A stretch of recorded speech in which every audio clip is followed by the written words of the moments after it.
হে অর্জুন, তোমার কর্তব্য কর্ম করা, ফলের চিন্তা করো না।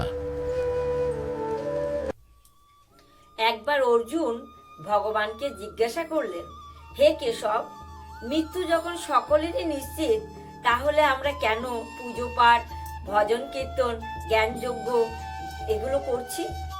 আর যে মানুষ ভোগ বিলাস আনন্দ ফুর্তিতে মগ্ন, তারও তো মৃত্যু নিশ্চিত।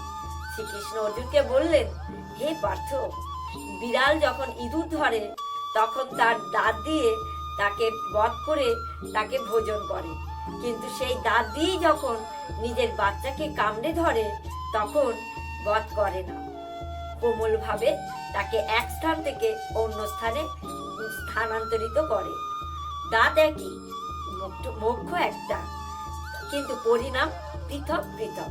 ঠিক তেমনি মৃত্যু সকলের নিশ্চিত, কিন্তু কারো মৃত্যু তাকে প্রভুর ধামে পৌঁছায়, আর কারো মৃত্যু তাকে 84 লক্ষ যোনিতে পরিভ্রমণ করায়।